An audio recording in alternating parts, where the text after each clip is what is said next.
Hello, dear students. Welcome.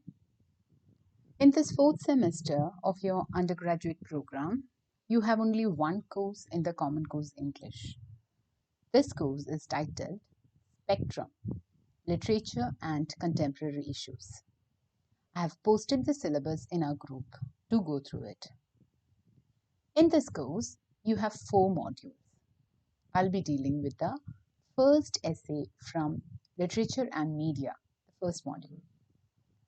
The essay that I'll be dealing with is titled Divided Times, How Literature Teaches Us to Understand the Other. The essay is written by Amanda Michalopoulou. Today I'll introduce the writer Amanda Michalopoulou and her work Divided Times. Amanda Michalopoulou was born in Athens in 1966. She belongs to the youngest generation of Greek authors and of the acclaimed writers of Greece. She is a prolific writer. She has been the contributing editor at Contemporary in Greece and Tagesspiegel in Berlin. She teaches creative writing at Athens. Amanda won the Rev-Matter Award for her story Life is Colorful Outside, 1994. And that was a turning point in her life.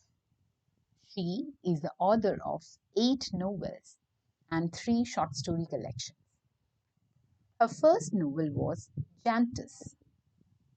Then Wishbone Memories were published in the year 1996, for which she won the Diavezzo Award. Why I Killed My Best Friend, 2003. How to Hide, 2003. God's Wife, 2040, are a few of her other novels. Her short story collection, Bright Day, 2003, won Academy of Athens Award. Michaelopoulou's latest work, How Many Times Can You Bear, is the story of a middle-aged Greek woman pursuing her Czech lover across Europe. It takes its title from Kafka's journals. Amanda's stories deal with unhappy love, tales of supernatural, etc. Her books have been translated to 20 languages. Now, let us see what the essay is about, the essay prescribed for you in this syllabus. Now, often we hear writers saying that literature is a mirror held against the society. Not only writers, we hear many people say that. Now, what does that mean? It means that literature reflects the reality of life. It is argued traditionally that whenever we read a literary work, we get to see a subject matter that deals with the lives of people that we see around us.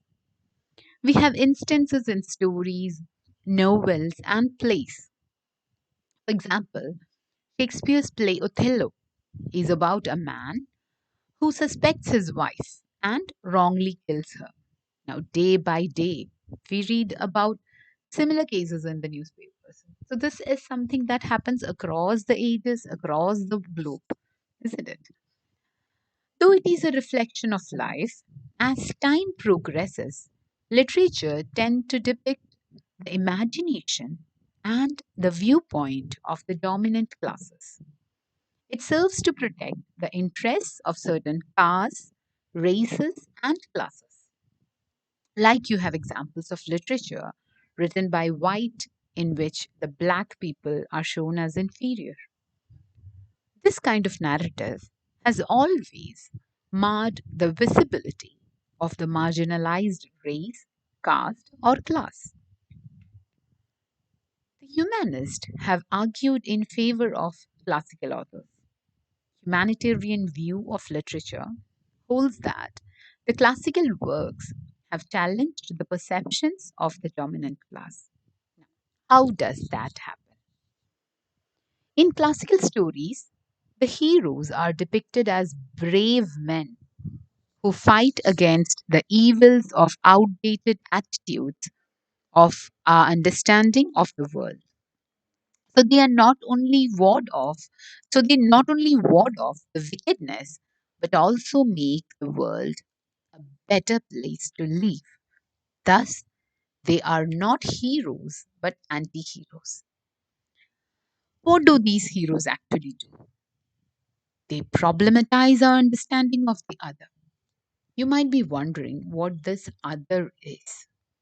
In our society, I told you how certain sections are treated differently by the dominant group. They are designated as the other. The other is always somebody who is not us, somebody who does not belong to our community, our way of thinking. The other is always the marginalized, who do not have the voice in a mainstream society. In every society, there is a power structure that works. And inside that power structure, we can see that there are certain groups who do not have any voice of their own. The other is such category. The other is kept away from the mainstream society, the decision making of mainstream society. If white is the dominant, in such context, the black is the other. If rich are the dominant, the poor are the other. If the so called upper caste is the dominant, a person born to the so called lower caste is the other. So, what is the author's take on these classics? She believes that these classics, she mentions four classics to be particular. The first one is Shakespeare's Hamlet, second is Homer's Odyssey, the third is Don Quixote by Cervantes, and the fourth is Goethe's The Sorrows of Young Werther. Now, she believes that these classics can be read from a new perspective in the 21st century. By doing so, we can bring into forefront the hitherto hidden propagandas and reread them from the perspective of the other or the marginalized. So she says that it can smash the majoritarian outlook inherent in the media discourses. We very well know how the media creates narratives that are powerful enough to influence its consumers. The author argues against it. She wants literature to see thongs from the perspective of the oppressed. To give an example, you have M.T. Vasudevan Nayar's Randamulam. Randamulam is conceived from the perspective of Bhima. Bhima was not given a mainstream space in Mahabharata or any versions of Mahabharata. Bhima was always presented as a glutton, the very fat person who uses uncultured weapons like the Gada. Now, another case is the that of the Malayalam movie Oru Vadakkan Veeragatha, and it is taken from the perspective of Chandu, who has always been across the Vadakambatigal, who has always been represented as the cheat. These two characters, Bhima and Chandu, they have not never been seen as heroes or the central characters. What is the use of such a literature? Literature that shows you the other side. The literature helps us to learn about the stories of the other. When stories are written about them, we understand. We understand their happiness, their agony, their anger, and their pleasure. We also know about the problems faced by them. For example, a narrative written in favor of a slave or from the perspective of a person who had been enslaved, it will help us identify with the feelings of the person who had been made into a slave. It creates an empathy in the readers, so it helps cultivate humanitarian values. Just think about the novel Adajeevitham by Benjamin. It shows you the perspective of a person who have been cheated for job, who has been treated as in a very uncivilized manner. Such works that inspire, that cultivate humanitarian values, these inspires our imagination to create literature that stands with the oppressed, people who do not have a specific voice of their own or the authority to bring changes in the society. The contemporary world is one of fear, division, and racism, isn't it? Discrimination is rampant in all walks of life. We see discrimination all around the world. So it is essential that we address this discrimination and the bias. Now, literature is a means for that. Today, we have lots and lots of novels and films that address this. We see the biopics of social reformers like Srinarayana Guru, who fought against the evils of the caste system. Hollywood movies like Schindler's List, directed by Steven Spielberg, discusses the Holocaust. It's about a real man called Oskar Schindler, a German industrialist who saved the lives of more than 1,000 Polish Jewish refugees. The movie is based on a non-fiction novel, Schindler's Ark by Thomas Keneally, an Australian novelist. You know Steven Spielberg? The director submitted this movie as his graduation thesis. See, if you haven't watched the movie, please go and watch it. After watching this movie, I'm sure that you will deconstruct the Jewish stereotypes presented in the popular media. In the contemporary world, we have novels and films that deal with the theme of migration. Do you remember the image of the small child Alan Kurdin who was found dead by the beachside seashore? The image of the Syrian child who was washed down by the waves on the beach. It was a very sad figure, isn't it? I hope you all remember the news associated with it.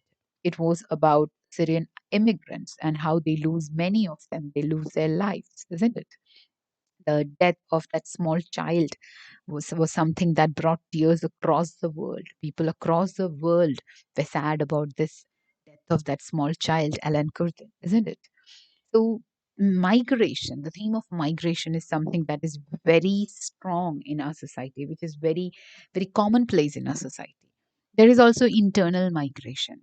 During the lockdown, COVID lockdown, you have seen how laborers across India wanted to go back to their own states, and how many people had to face death. There were people who were run by trains, if you remember.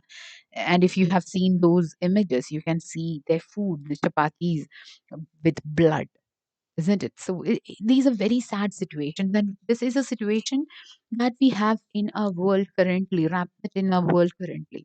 This is because of inequality, unequal distribution of wealth and power, isn't it? Now, these novels and films and images, novels and films based upon these images, these give us an insight into the life of the migrants. Immigrants are a category of the other. I hope you would have been able to understand it by this time. They face issues of belongingness and cultural difference. Jan Martel's Life of Pi, Khalid Hosseini's The Kite Runner, Nadine Godimer's Pickup are examples, just few examples to mention. The essay Divided Times, How Literature Teaches Us to Understand the Other, was extracted from the opening speech of the Second International Literature of Odessa and translated from Greek by Karen Emmerich. It was published in The Guardian on 2nd December 2016. It rereads the classics of European literature, such as Hamlet, the play by the famous English writer Shakespeare, Odyssey, the epic poem by the Greek Homer, Don Quixote, a novel by the Spanish writer Cervantes, and The Sorrows of Young Werther, novel by the German writer Goethe. Now, these remind us of the vital role played by fiction in dramatizing difference and in encouraging sympathy. In short, such literature makes humans more humane. You will be able to understand it better. You'll be able to understand this essay only if you have gone through the summaries that I had circulated before this class. So please go through those summaries. If possible, please read these works and then come to the essay. We shall start analyzing the essay from the next session onwards. Meanwhile, read the essay, go through the summaries, try to understand those four major works, and then we'll meet in the next session. Thank you.